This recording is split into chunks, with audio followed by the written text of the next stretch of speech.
Hello, everybody. Welcome, welcome. This is Sarah Haas on the Boss Body podcast. Thank you so much for tuning in and for being here today. Have I got a treat for you? My guest today is Carla Sanders, and we are going to be diving into a topic that maybe a lot of people don't talk about a whole lot. And it's something that really needs to be talked about. And that's the topic of sex, particularly sex in midlife and throughout menopause and beyond. And Carla mentors women who are in midlife to live in the fullness of their sexuality, healing old wounds, expanding pleasure, and opening to intimacy. So, this isn't something that you hear a whole lot of, but it's something that we need to be talking about as women in general, regardless of your stage of life. But because midlife is my jam, I wanted to have Carla on to talk all about sex, pleasure, and intimacy. Carla, welcome. I'm so glad you're here. Well, thank you, Sarah. I am so glad to be here to speak with your women on sex and menopause.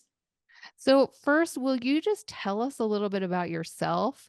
This is very specialized area, and I'm wondering how you got into this work of mentoring women and guiding them to lean into their sexuality and their pleasure. I think you will find it's probably rather common that people come into their expertise, their life's work, through their own healing journey, and that was my case. Um, I I was raised in a conservative Christian upbringing in a time period, early 60s, where we did not talk about these things. And we also piled a lot of negativity on to our sexuality. And so I came into adulthood and marriage with no information. And I thought I was broken. And you can go 20, 30, 40 years thinking you're broken, and that really messes with you. Um, so actually, what happened to me is at midlife, my marriage was ending. And one of the factors was I was expanding into my sexuality without understanding what the heck was going on. And he was contracting in his. So we did not have any help around that. And that wasn't the only thing, but it was a factor. And so once my marriage was over, it became the most important thing in my life to fix what I thought was broken. And so I found a healer who was, and this was in 1999. The internet was brand new, still dial up. If you put sex in a search engine, I don't even know if Google existed yet, you got pornography, which was not where I wanted to go. So it was kind of a miracle that I found someone who actually taught sacred sexuality for women and started me on my sacred, spiritual, sexual healing path. That's so wonderful that you were able to find a guide like that Mhm. because I think it's so common. Most of us did grow up with some kind of negative messages or no information or a combination of both. You don't learn that sex is a good thing, that sex is natural, that sex is an important sacred part of life. You learn that sex is bad, don't have sex. Good girls don't want sex. Men are predatory, and it's very normal for people to internalize that. You get all those messages, and then if you want to enjoy sex, there's some kind of guilt there or thinking that you shouldn't. But then if you don't enjoy sex, you're thinking, well, something's wrong with me. I must be broken. And I imagine that you encounter women with a broad spectrum of false beliefs or internal messages that they have gathered over the years about sex. Well, one of the things, along with everything you described very specifically, we do not teach women about how their body is designed for pleasure. And this is true at any age. Now, when you're young, libido, hormones can make up a lot of it, but not necessarily, depending on what your story is. So one thing I include in all of my coaching and teaching is maps, the sacred pleasure map, I call it. And it includes what is inside your body, what is the clitoris, what is the erectile tissue, how does it all work, and what do I need to understand about myself, what I like, how it feels, and what do I need to communicate with my partner. Because one reason women don't enjoy sex is that neither male or female partners or the woman herself knows how her body works. We understand how his body works, and we think hers should be the same way. And when it isn't, she's broken. That was very much a part of what I struggled with. It's like, why is this not working? Well, because it can take 30 to 45 minutes for a woman to be fully present, engorged, and ready for orgasm. Whereas a typical man, there and done in 2 to 7 minutes. So you can see why there's a mismatch among heterosexual couples. So that's one Yes, and that thing. that's so important what you said about looking at the map, looking at the diagram and understanding what part does what and experimenting with yourself so that you know what brings you the most pleasure and then being able to communicate that with your partner. And I imagine that goes with heterosexual couples or Mm, same-sex couples. yeah, If you don't know what you want, you cannot expect a partner to know what you want. exactly. And that brings up a prohibition, especially for women in midlife or older, where we grew up either not knowing about masturbation or thinking it was bad or wrong. I still run into couples, women, partners who think that masturbating is cheating.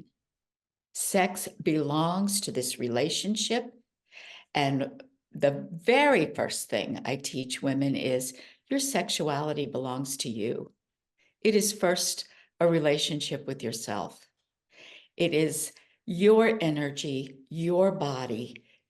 You you get to share it with someone if you want to. They are privileged and honored if you choose to share it, but it's yours. That's so true and such an important point because that's not really what we're taught as women. We're taught that we are here to provide or to give something to our partner. So that means we exist for their pleasure, not necessarily for our own pleasure. And that's a great segue into what I find with the women in midlife who are especially, well, wherever they are in their menopause journey. But okay, let me take one step back. Very frequently, we have what we call the fiery 40s, the beginning of perimenopause, might show up as climbing the walls. I am hot. Where where are all the men at? Where are all the vibrators at? We're going to give me more. And lucky women who do have that Yeah, phase. that was me. That was where I was in when my husband was kind of going the other direction, like, I don't think I can do this anymore. So So it was a bad matchup at that point in at time. that point, and we had no resources to work with it. So I strive to be that for people if that's where they're if that's what's going on for them.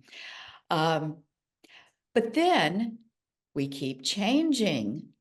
Sometimes, very frequently, as we get closer to menopause or past into that menopause, I'm done having periods phase, then the tissues change, the lubrication changes, the libido changes, things change.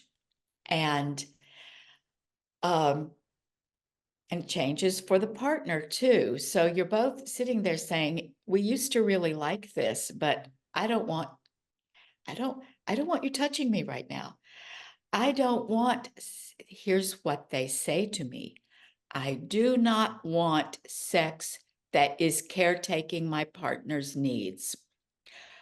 I want my desires and my needs to be front and center. And how am I going to get that? If this is just another chore like laundry or showing up for work every morning, I'm out. Right. If it's some kind of responsibility or like you said, just another chore, something that you don't want to do, but you just feel like obligated to do it, you're never going to enjoy it if that's the way you feel And about then it. there's the guilt, like, oh, I feel so guilty because, we have this whole spectrum, two human beings in a relationship on a spectrum, and they're trying to find where do we match? How can we get together? So that in itself is a journey mostly of compassion and communication. But for women, what I like, I make sure that women have permission to have a pause. Because if they come to me saying, my libido is shot, I need it back, my relationship's suffering, but I don't really want it back, I'm kind of relieved, I say, they call it menopause for a reason. And menopause is a time of just saying, all right, who am I? I'm hope not always. Sometimes people are still raising children, but maybe the children are more independent. You've achieved a certain level in your career.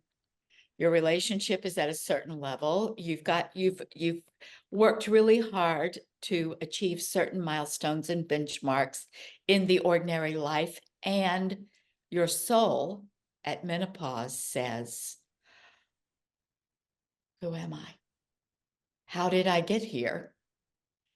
And everything. If I think if we honor menopause, where we give women permission to say, it's okay if it all stops. And here's what happens. The sexuality turns inward.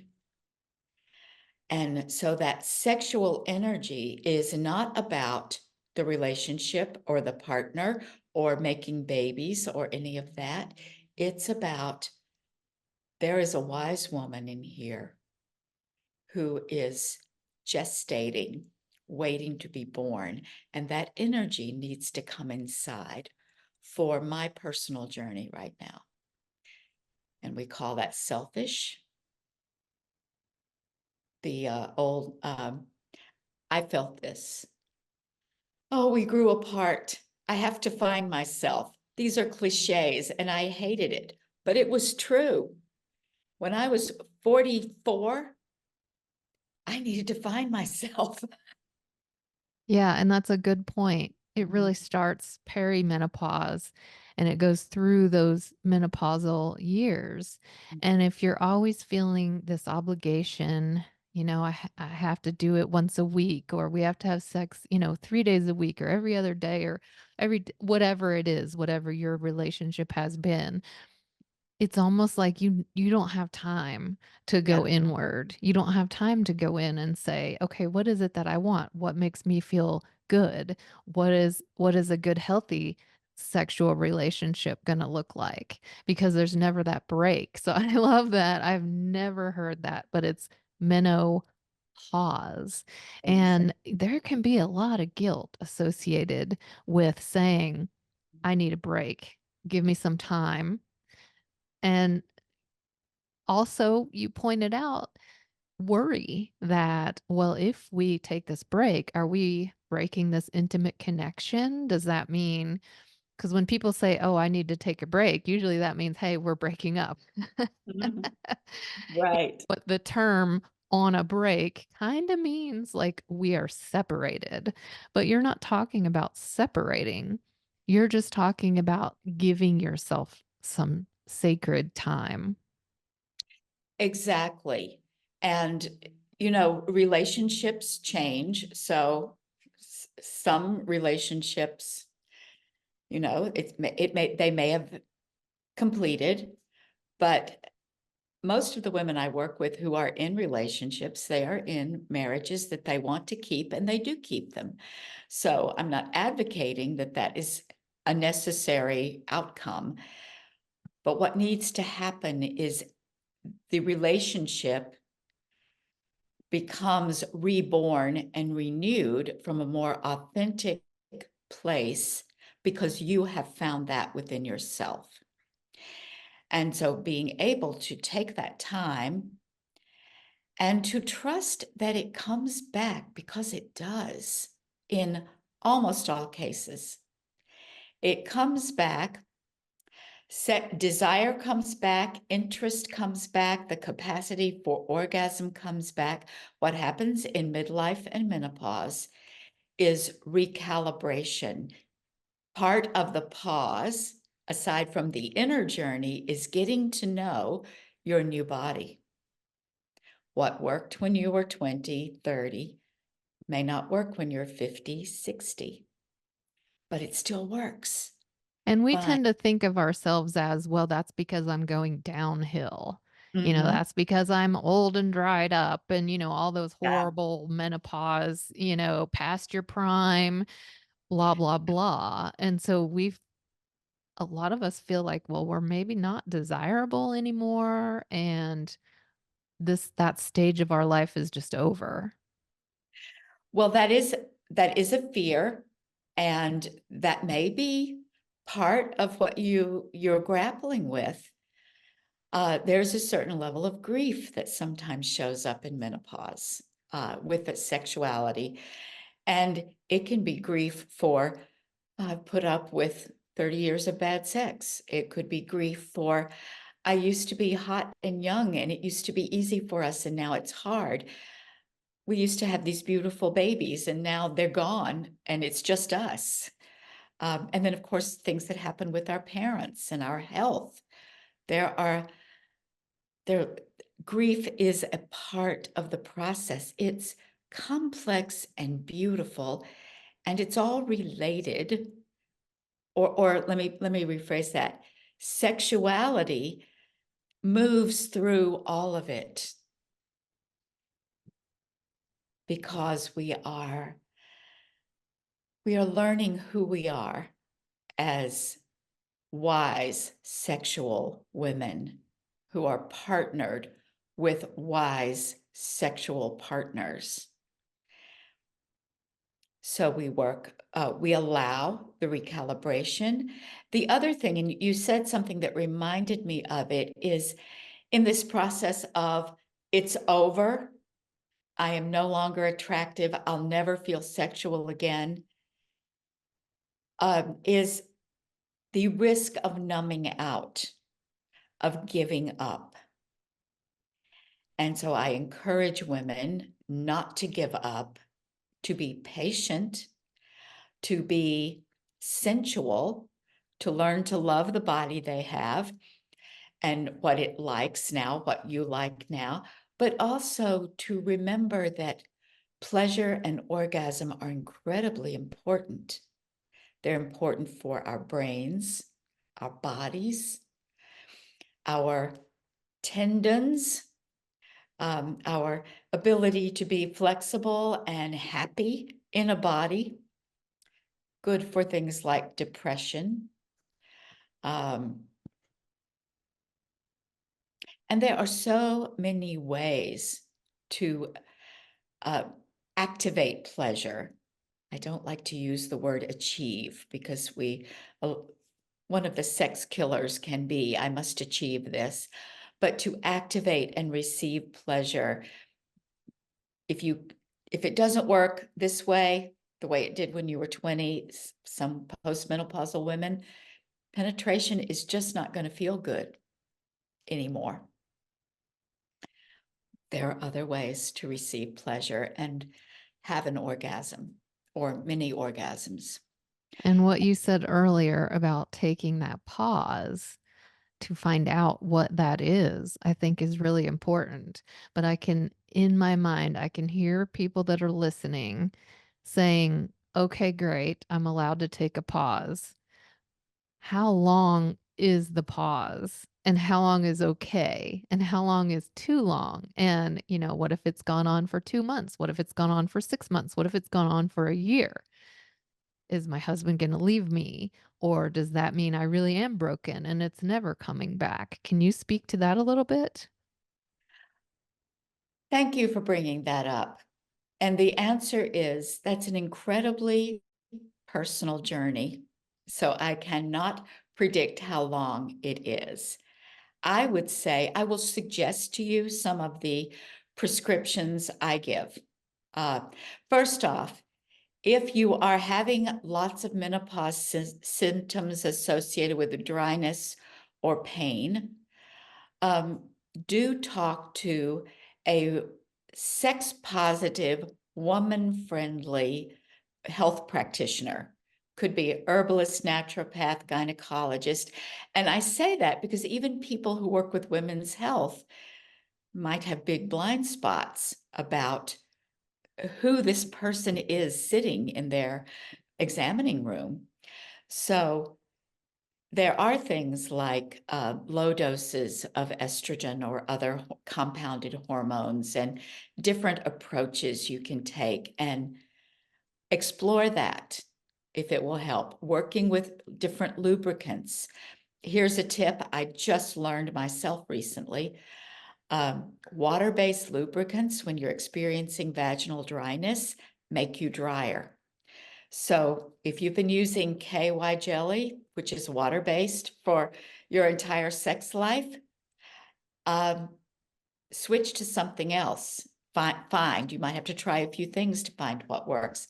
I've always liked coconut oil. It doesn't work for everybody, but start finding either a silicone, toxin-free, or something natural like a coconut oil. I'm glad you said toxin free because we want to be Yes, careful what we put in our vagina. absolutely. You Yes. don't want to put chemicals in Super there. absorbent tissues. Yeah. Yes, yes, So yes.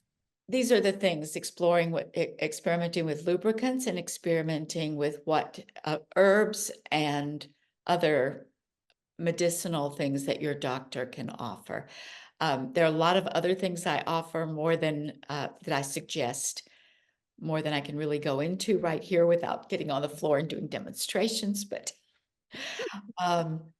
so that's one thing. And the other great sex toy that I give all my couples or all my individuals, your calendar. If you put on your calendar time to be intimate, time to connect, and if it doesn't include sex or penetration or orgasm, you can still touch each other, massage, explore, have a deep conversation. And if there are problems with that, don't be afraid of consulting a couples therapist, not because there's something terribly wrong, but because it's completely understandable that these conversations might be difficult. You don't have any experience with them before. It's just two bodies coming together. Hopefully, both leave the encounter with orgasms and feeling great, but maybe not. So this is part of the recalibration process, is communicating and learning how to talk about intimate sensations, deep feelings, desires, changes. And well, if that doesn't work, can we try something new? Even Yeah. that. So when it comes to, how long is this process going to take? Of course, you can't predict that. But you're saying there are a lot of different ways of getting at it. If you're not enjoying sex, is it something physical? Do you need to look into hormone replacement? Do you need to try lubricants or, experiment with different things to just physically help with your desire and with your ability to enjoy the process. Yeah, Or it could be something with you and your partner that needs to be worked out. So there's not a set amount of time, but what I'm hearing you say is if it's not working and you've tried one thing, what else do you need to investigate? Because eventually you will get there if you sort through what's going on and just take action to improve whatever that is. exactly. And recognizing that sexual energy and orgasmic energy is not just something that happens during sex. Uh, if you're dancing in nature, have a meditation practice, a prayer practice, a yoga practice, there's so even exercise, running, walking, so many things you do with your body can activate that energy and teach you something. Um, it's menopause is an invitation to both you're going within, not in a contracted way, but in an expansive way. And then you say, what else feels as good as sex? And how can my partner and I engage in our intimacy in different ways while this recalibration is going on? It really strikes me because part of what I always teach being in health and nutrition is that many of us are out of touch with our bodies. We go through the workday stressed out. We don't drink any water all day. We skip meals and then we overeat because we're starving and we lose touch with. We don't even realize we have a headache because we're dehydrated. We don't even realize how tired we are because we're not sleeping well at night or enough or resting because we just have numbed it all out. We've pushed it all away. And I think what you're saying about sex is very similar. We've been going about it a certain way our whole lives, whatever that looks like. And if it isn't working, we're just like, well, oh well, I don't know. It's broken. It doesn't work anymore. Or I'm old. Or oh well, I never liked it anyway. So let's just forget it. And that's you're saying tune back in because Yeah, this is wonderful. This is amazing, an amazing part of life. This is something that brings you joy, that is good for your health physically, mentally, emotionally, and spiritually. And whether you like, I love to exercise, I love to be out in nature. So those are things that bring you passion and also harness your body yeah. in enjoying this body that we're in, and sex is all a part of that. So I love what you're teaching, and I think I just love that you're putting it out there. And I want to let people know, because of course we could talk about this for hours. Yeah. You are such a wealth of knowledge, and everything is that you're saying is so, so valuable. So I understand that if people want to learn more, you have an ebook that they can take advantage of, and it's free, so they can download it. Sex and Menopause, A Sacred Journey. So I would love for you to tell us, how can we learn more about you and your work, and how can we get our hands on that ebook so that we can take this to the next step? Oh, thank you. Yes, I have an ebook, Sex and Menopause, A Sacred Journey, and it is a free download. I believe there are links on that pop up on my website. My website is cosmiccrone.com, and I think you're going to provide a link directly uh, to the ebook. Yes. Yeah. So cosmiccrone.com is my website, and I also have a group on Facebook called the Womb Wisdom Portal for women, mostly midlife, but there are women of all ages who come together. We talk about sex, we share issues of importance to women, especially related to our liberation and our freedom as women in a world that has certain ideas about how we ought to behave. I love that, and I love the idea of having a community, Mhm. and I always feel like by talking about issues and bringing them out into the light, it's sort of a way of giving permission. Yes. So if one person's talking about it, oh, maybe it's okay, and it gets rid of that stigma and that old model of how we've been trained to think all of our lives about sex. So I want to thank you. I want to thank you so much for all your wisdom and for the work that you do and for coming on today to talk to us. Well, thank you and for inviting me. And I love to talk about sex, so any opportunity is a thrill for me. Absolutely. And thank you all for tuning in. I appreciate you being here with me. And until next time, I will see you then.